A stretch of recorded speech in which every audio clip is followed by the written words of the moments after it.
So class, we are given two blocks of mass 30 kg and 6 kg. We connect with a light string via a light and smooth pulley. The blocks are held at rest on the slope as shown in figure 3.32. So the coefficient of friction between the block and the slope is 0.15. So you are given the coefficient mu 0.15. So we need to sketch free body diagram for each of the block, and then we are going to determine the acceleration of the block when they are released. So we are going to apply Newton's second law. So how I'm going to predict the direction of the acceleration? So I denote this one as m1, this one as m2. So since m1 is much more greater than m2, so I might predict that for the 30 kg it might accelerate down the inclined plane, and then the 6 kg will accelerate up along the inclined plane. Okay, so I can treat the inclined plane as x-axis perpendicular to the inclined plane as my y-axis. Same goes for this side. Okay, so then the last question, we need to calculate the tension in the string. Okay, acceleration and tension in the string. So let's answer question A first, sketching our FBD for mass m1 30 kg and m2 6 kg.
So we have sketched our free body diagram for block M1 and also M2. Now we are going to proceed to question B, whereby we are going to determine the accelerations of the block when they are released.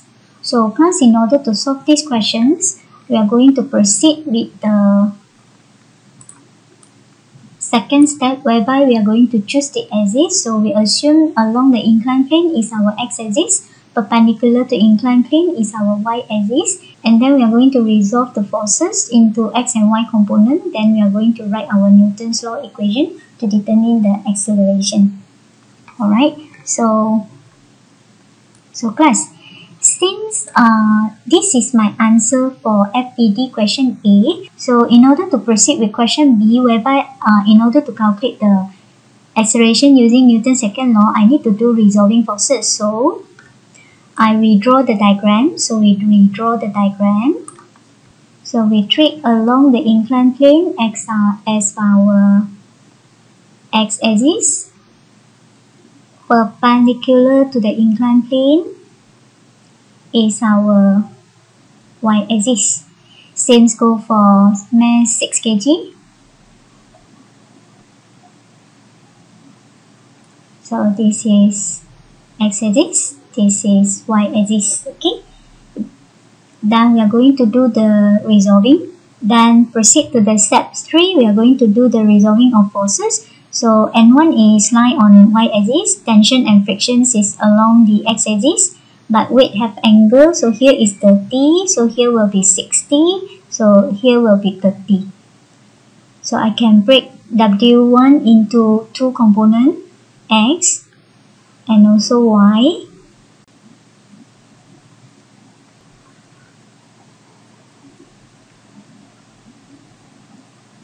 So here I'm going to have W1 sine 30, and this component will be W1 cos 30. Okay, same goes for mass 6 kg, N2 is along the y-axis, tension and frictions is along the x-axis, but weight is acting at a particular angle. So refer to this right triangle here. Here is 45 degree. So here also 45. So here will be 45 degree as well. Okay. So I might break up the weight into two components.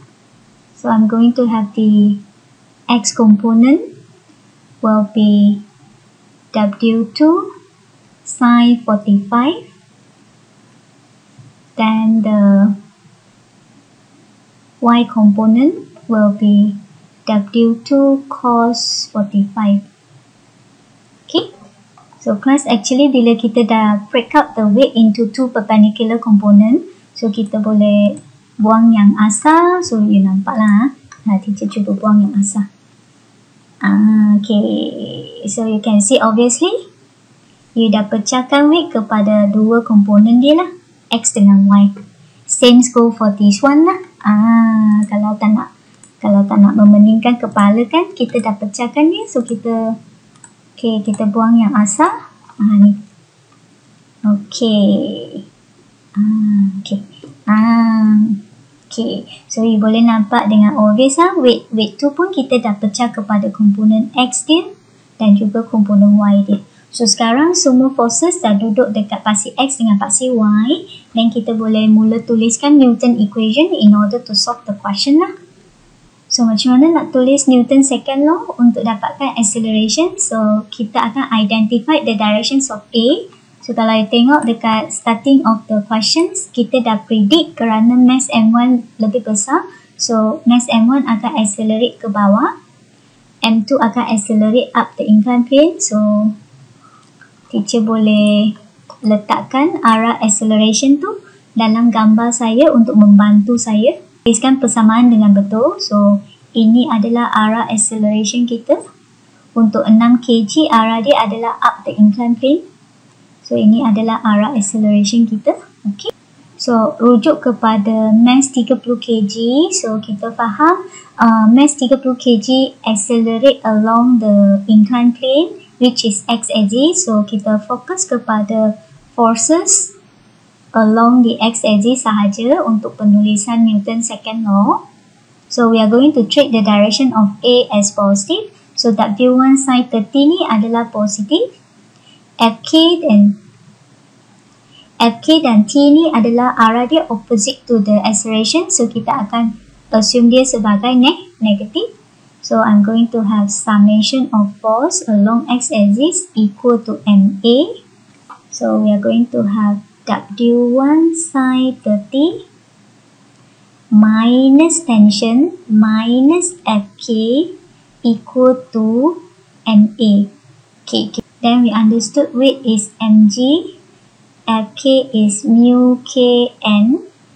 So the n here will be n1 lah. Okay. So masukkan nilai, weight adalah mg. So mass objek pertama 30, g is 9.81 sin 30 minus tension minus mu, coefficient of friction is 0.15 given in the question. Then how about N1? How about N1? So kita tengok N1.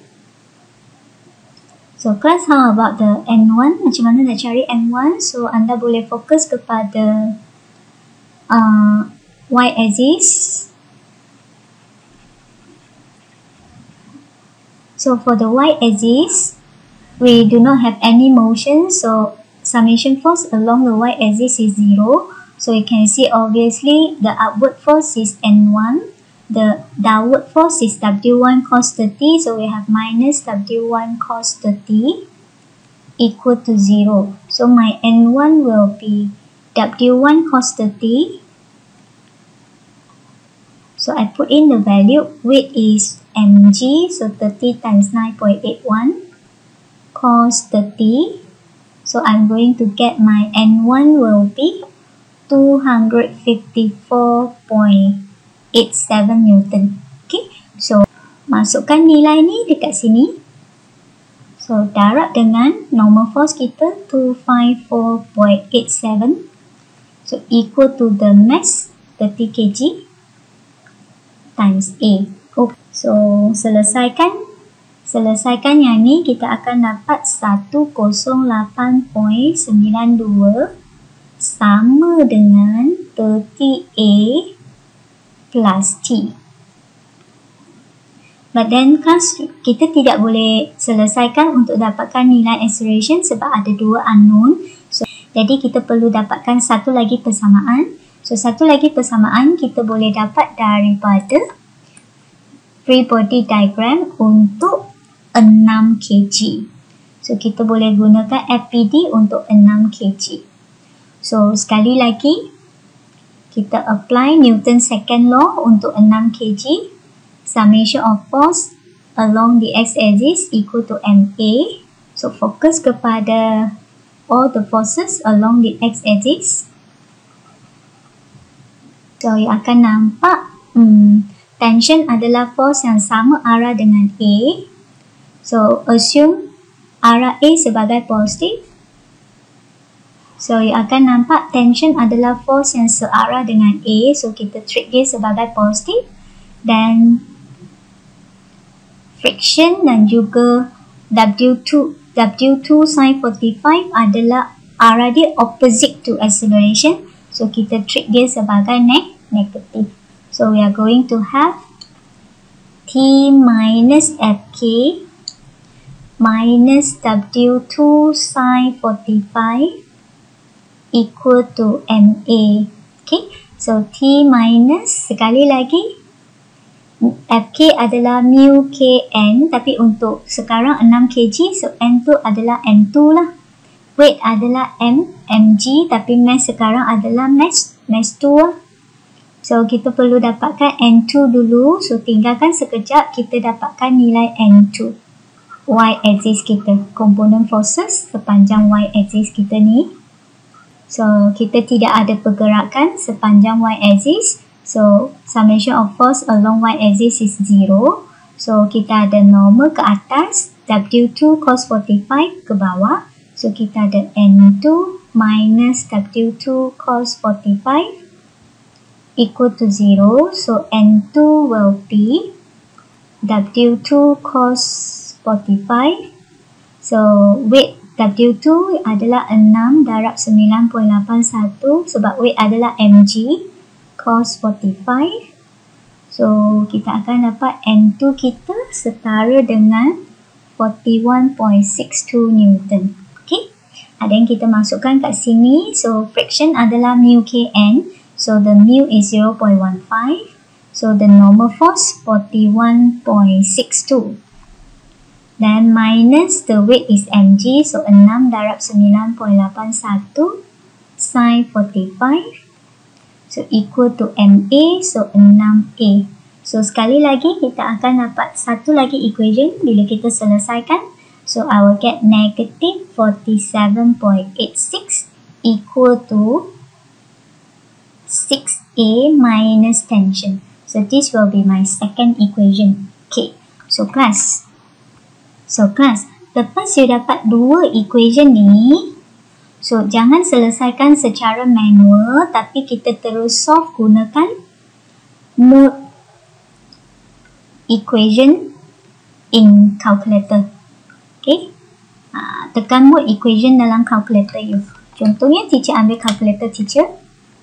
So I find for mode equation, saya akan ada dua unknown. Nampak saya ada unknown XY, di mana X boleh mewakili A, Y boleh mewakili tension.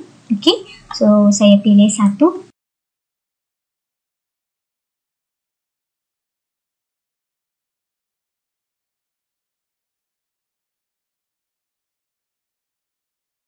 First unknown saya adalah acceleration, so saya terus dapat jawapan dia.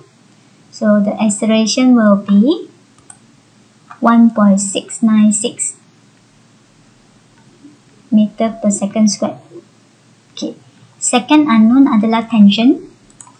So second unknown Y mewakili tension. So the tension will be 58.04, 58.037. Okay. 0.037 Newton. Then I get the answer. So sekaligus saya dah selesaikan soalan B dengan C di mana saya nak dapatkan acceleration dan juga tension.